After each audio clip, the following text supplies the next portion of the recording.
Views expressed on this program are those of the host, guests, and callers, and do not necessarily reflect the views of the station, its management, or advertisers. You're listening to Transformation Talk Radio. Welcome to Conscious Confidence Radio, a timeless wisdom with Sarah Main. Follow host Sarah Main on her ongoing journey of conscious confidence and gain timeless wisdom to unleash unparalleled confidence. A conscious confidence. Learn to ignite the living spark of wisdom, a new narrative for fulfillment contained in Sanskrit and the ancient, powerful, engaging, and fun conscious conversations to discover your own magnificent true self. Learn to dispel the fear shadow as Sarah provides essential knowledge about embracing change and the power of transformation. Get ready, Conscious Confidence starts now. Welcome everyone. Welcome to Conscious Confidence Radio with me, Sarah Main. I'm the creator and host of Conscious Confidence, A Timeless Wisdom, and I'm the author of the book Conscious Confidence, Use the Wisdom of Sanskrit to Find Clarity and Success.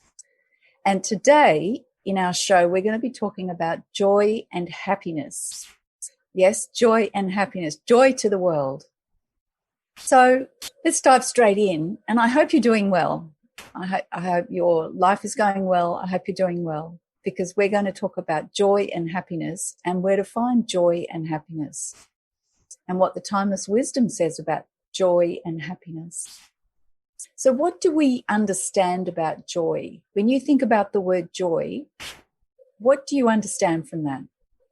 What do you understand of the word happiness? When you hear happiness, what immediately pops into your mind or your heart when you hear that word? And do you think about joy and happiness as you go about your life?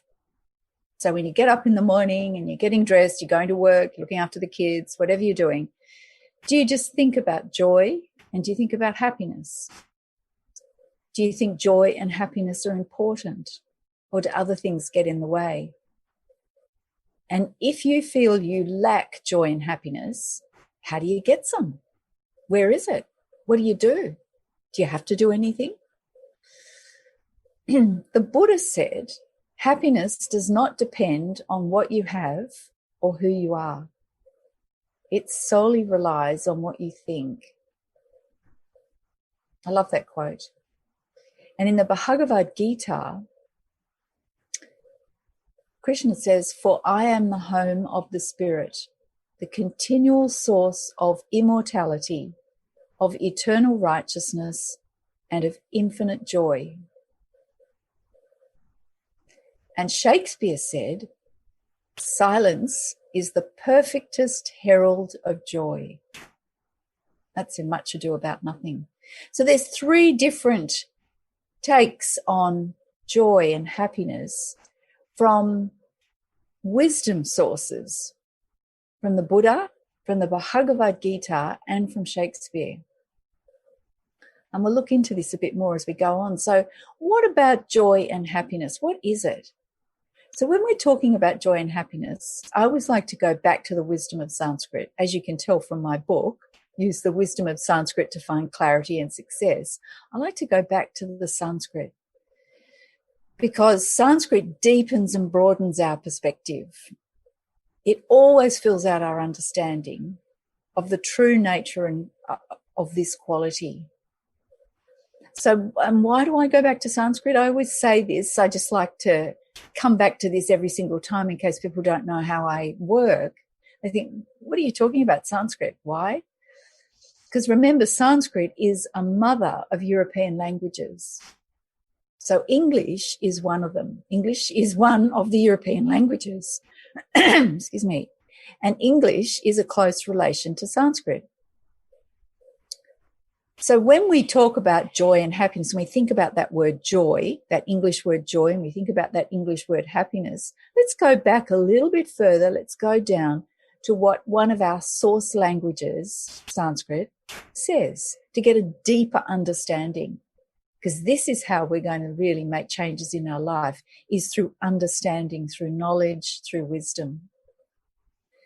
So the word Sanskrit or Sanskrita means pure and perfectly formed. So the wisdom in Sanskrit is pure and perfectly formed.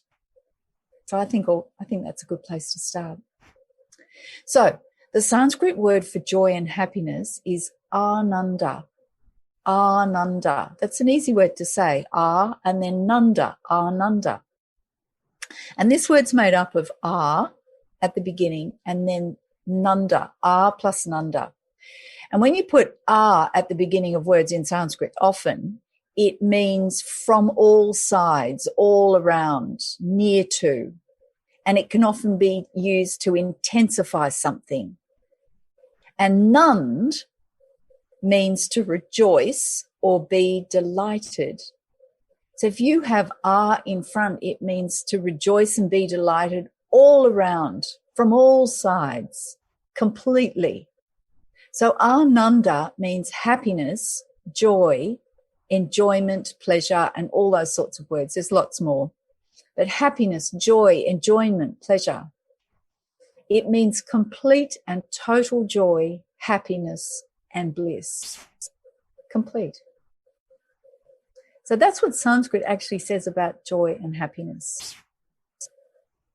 And Sanskrit also indicates that complete joy, total happiness and bliss is to be found in success, in growth, and in abundance. We'll talk about that later. So the wisdom traditions and in the wisdom in Sanskrit says that complete and total joy, happiness, and bliss is to be found in success, in growth, in thriving, and in abundance. It's actually in abundance. So if you just stopped now and thought, then I've been successful in this podcast to make you think a little bit differently, look at it from a different perspective, think a bit more deeply. That's what Sanskrit does. So let's start with a story. I always like to start with a story. So there was a farmer and his family, and the farmer was feeling unhappy because his house was so noisy due to all these kids and his wife and the dog and the cat and the parakeet and everything. There was chaos inside the house from his perspective. When he went in, everyone was talking, so much happening. Excuse me. And so he went to the wise man of his village to get some advice. What could he do? And the wise man told him to move in some chickens into his house. So that's what he did. Then he went back to the wise man and he said, it's still too noisy. And so he said, bring in some goats. So he brought in some goats into the house. And he goes back to the wise man. He says, it's even noisier. And he says, okay, move in some cows. So he moved in some cows. And he went back to the wise man. He said, what are you trying to do to me? This is ridiculous. It's so noisy. Anyway, he moved in a rooster and all these things. You get the idea. And by now the house was packed. It was chaotic and so noisy. So the farmer went back to the wise man and complained that he'd done everything he was told, and it was even worse. It was terrible. He felt awful, frustrated, and unhappy. So then the wise man told him to take out the cows. So he did that.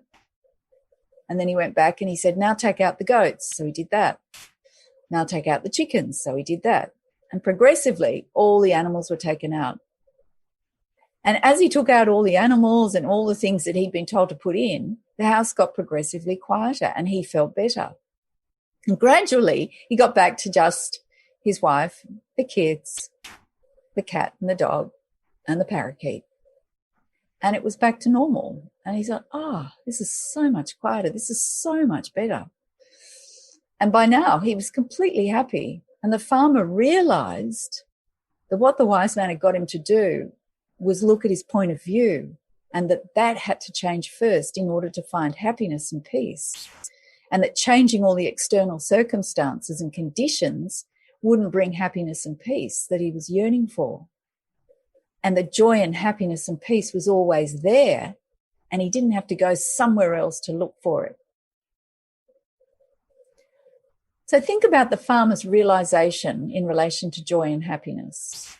The potential for it, the potential for limitless joy is in this moment, in each breath, in seeing a beautiful flower, in meeting a friend, in the eating of a piece of beautiful sweet fruit, just one mouthful, in a sunset, in seeing a sunset, in hearing a baby laugh, in hearing the wind rustle through the trees, in looking at your dog, in playing with your dog, patting your cat.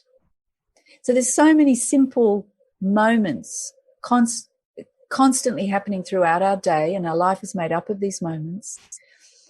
And that's where the potential for limitless joy is. And the wisdom traditions indicate that joy is everywhere and we don't have to go and look for it. And yet, funnily enough, we don't seem to experience it. And when things don't go well at work, when we're not feeling well, when we've had an argument with someone, we feel that joy and happiness are especially missing. So in the wisdom traditions, joy and happiness are part of our fundamental nature. In Sanskrit, it's called Sat Chit Ananda, knowledge, consciousness, and bliss. So it's part of our fundamental nature is joy and happiness, Ananda. And that means it's ever present regardless of the circumstances. So when we don't feel that it's present, when we're not feeling it, from the wisdom tradition's point of view, it's like the sun being concealed by clouds. The sun's still there, it's just being concealed. And often joy and happiness are quiet and peaceful rather than super excited. The real joy and happiness are quiet. And another tip is over-analysis doesn't help because there's a certain mystery around joy and happiness. And remember, in Sanskrit, it's given us the hint that it's in success, in growth, and in abundance that we find joy and happiness. And success, growth, and abundance don't just mean the size of your bank balance or the accumulation of all your possessions. Success, growth, and abundance is in the small everyday moments where we succeed in 1,000 ways, when we grow in understanding and we appreciate the abundance in every moment.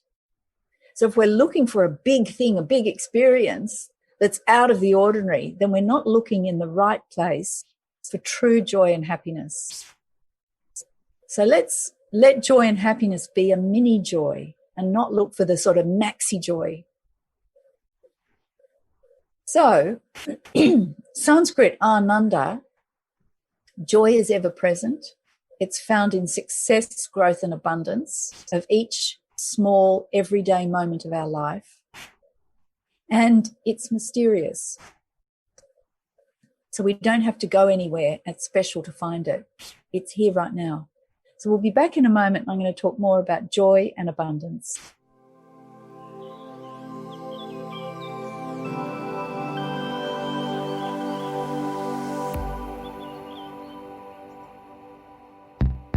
Stuck in a roundabout of dysfunction? Learn how to speak your truth to power with host Dr. Kathy Obear. Create real change with smart tools and smart strategies. No frills, no fluff, just life-changing conversations to help get you where you want to be. Extend your reach and become an agent for real change with Kathy Obear. For more information on Kathy and her work, please visit drkathyobear.com. That's drkathyobear.com. Introducing the Lucid Planet, a digital gathering place featuring cutting-edge, high-vibrational content that will empower and inspire you to become the greatest version of yourself. Visit the Lucid Planet today to stimulate your mind, body, and soul as you connect with a global community of like-minded people. The Lucid Planet is edited by renowned psychologist and author Dr. Kelly Neff, who is here to help you cope with anxiety, connect to your higher purpose, uncover your true passions, and live your dreams. Dr. Kelly's fresh, compassionate perspective emphasizes growth, transformation, healing, and thriving, even in the face of adversity. Say goodbye to bad news and low vibrational media for good and become part of the larger collective of people working together to navigate the global shift of consciousness and transform the world from within. Join the planet, the Lucid Planet. Visit thelucidplanet.com. Welcome home.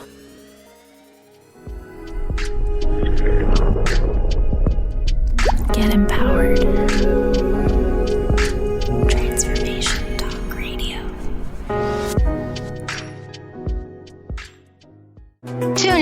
Knowledge Book Radio with host Marge Potasic each Tuesday at 1 p.m. Pacific, 4 p.m. Eastern on TransformationTalkRadio.com. Through many experiences, Marge was led to the Knowledge Book, a gift to humanity in its transition to the Golden Age, and it provided the truth and the answers. She now shares information from the Knowledge Book with you each week on TransformationTalkRadio.com. For more information, visit usa.theknowledgebook.net. Are you ready to branch out? Take a leap of faith. Tune in to Get Rooted Radio with Erica Gifford Mills on TransformationTalkRadio.com to equip, empower, and enlighten yourself. Erica will energize and excite you to power up your passionate dream that sets your soul on fire. So, get fearlessly ready and get powerfully rooted in your yes to live it up, love it up, and let it go. Visit GetRootedRadio.com.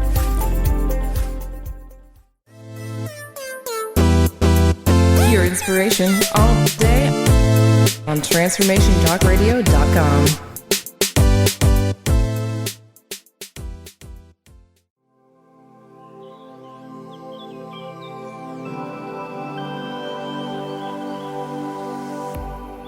Welcome back, everyone. Welcome back to Conscious Confidence Radio.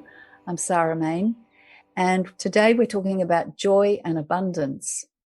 And the Sanskrit for joy and abundance is Ananda. As I said before, it's made up of the A, which intensifies and gives this sense of complete, total from all sides. And then Nanda means delight, enjoyment, happiness, pleasure.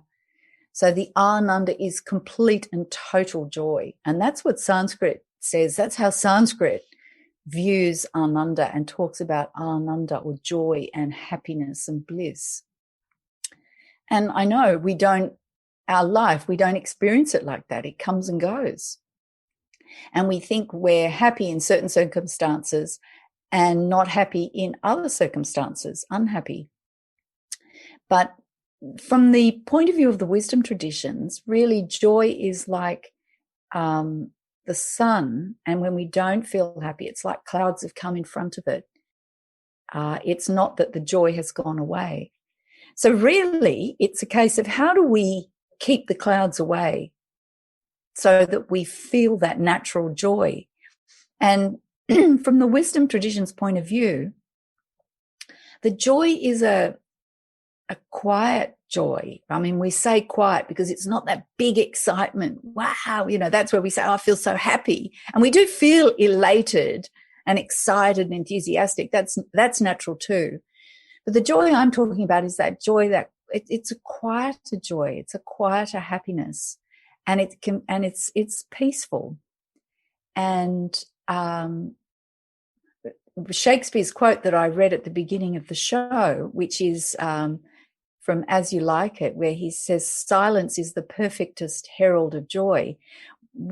What he's meaning by that is complete joy basically makes you speechless. There's nothing to say. There's just a quietness and a peace.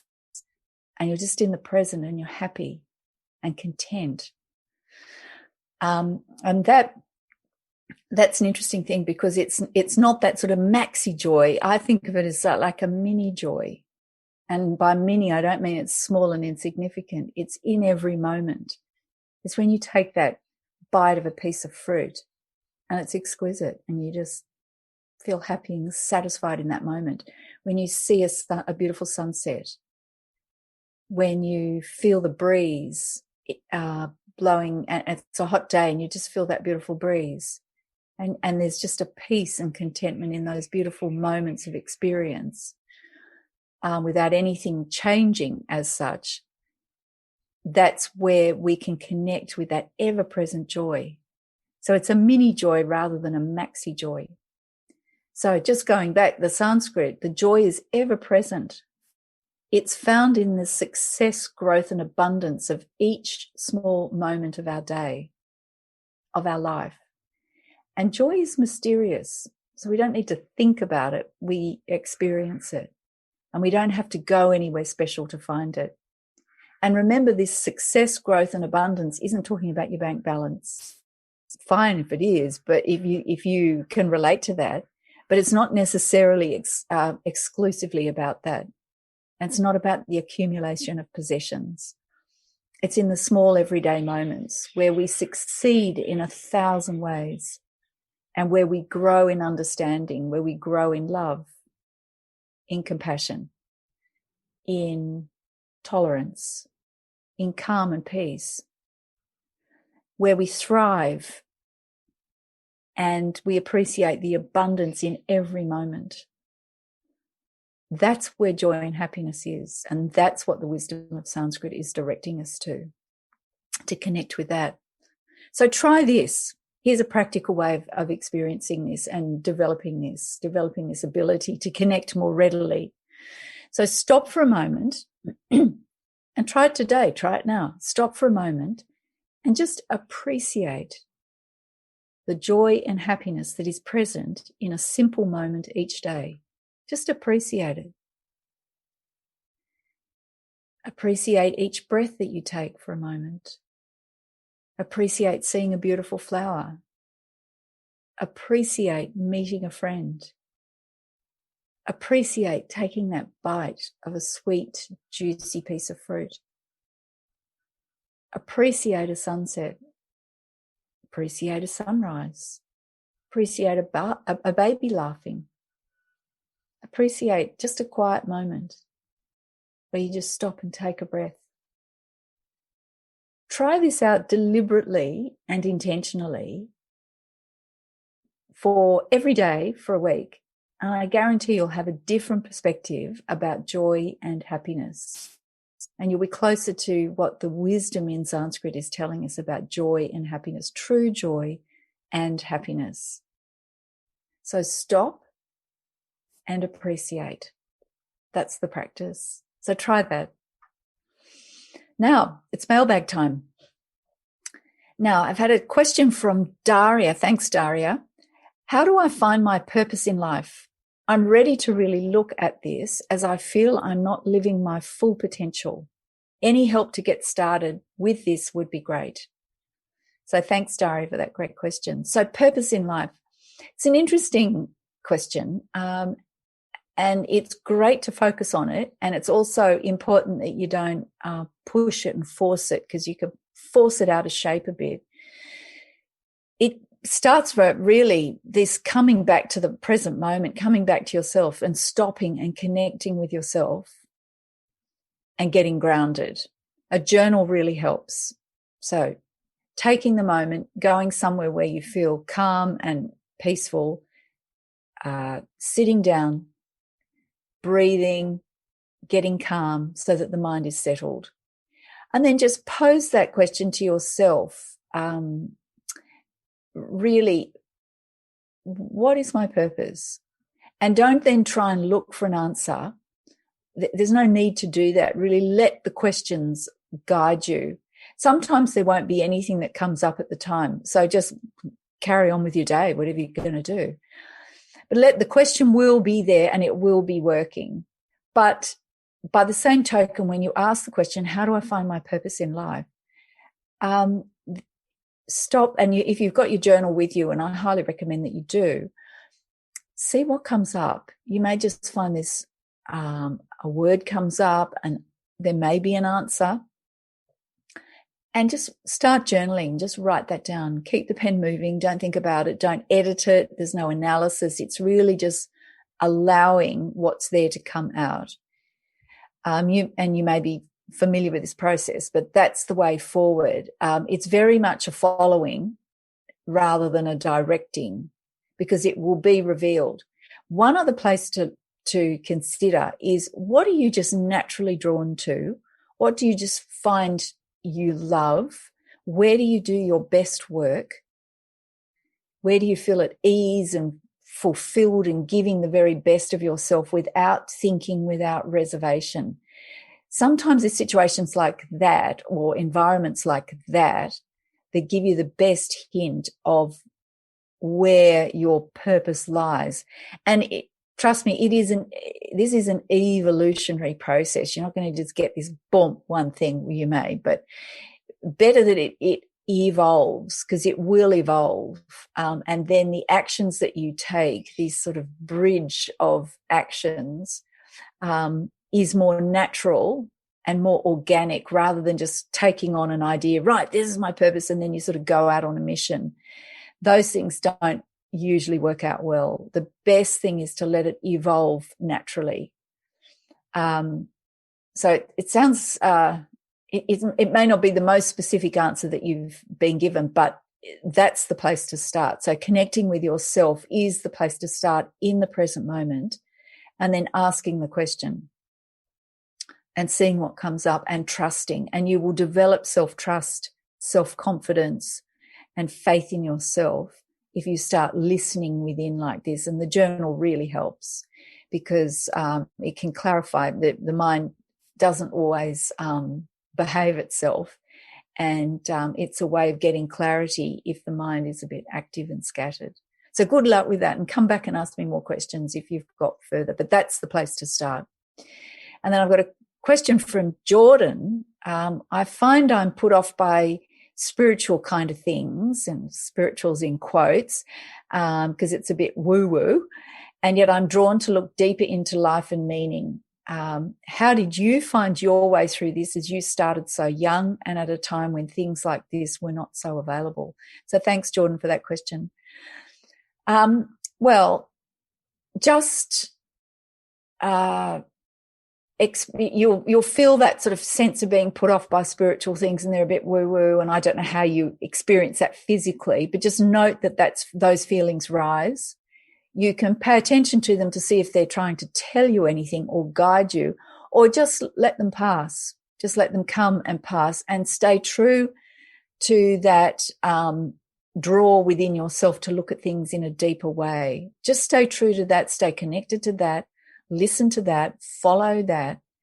And these feelings of woo-woo and spiritual things, just let them pass. They will pass. They're a distraction. But there may be something useful in there. There may be some knowledge in there that will help you and actually take you deeper. So that's a quick question. We can look at this in further detail later. I do get asked this quite a lot.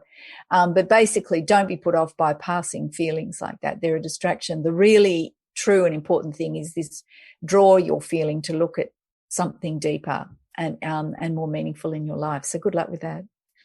Okay, if you want to find out more about Conscious Confidence, go to my website. That's consciousconfidence.com, consciousconfidence.com. There's tons of information. There's a blog. There's links to all my podcasts. There's links to magazine articles and other interviews. And there's a free alignment guide that you can download, and it's 2 videos and some worksheets. Design your own alignment guide. If you're feeling out of sorts with your body, mind, heart, and spirit, it's how to feel integrated and whole and settled. There's the Design Your Own Alignment Guide. Try that out. I'm on social media, Facebook and Instagram particularly. These podcasts are on YouTube, but I'm on Facebook and Instagram, and I post stuff there. So go there and drop me a question or a comment. I'd love to hear that. Get in touch on my website, consciousconfidence.com. And the next show is going to be on life. We're going to talk about life. I'm going to get a bit life coachy with you. I am a transformational coach, and we're going to look at some big issues to do with life. So remember, Sanskrit's got your back. The wisdom in Sanskrit knows who you are. And you are whole, pure, perfect, and complete. And I'm going to sing you a Sanskrit prayer to finish. Sarve bhavantu sukhina, sarve santu niramaya, sarve bhadrani pashantu, ma kaschid dukkha bhag bhavet. May all be happy. May all be without disease. May all see only good things, and none be in misery of any sort. Om Shanti, Shanti, Shanti. May peace and peace and peace be everywhere. Thanks a lot, and we'll see you next time. Thank you for listening to Conscious Confidence with Sarah Main. Join us next month on Transformation Talk Radio for more timeless wisdom with Sarah's exciting and innovative approach to living. Discover more joy, freedom, and step into your limitless potential. For more information on Sarah Main and her work, or to listen to past shows, visit sarahmain.com.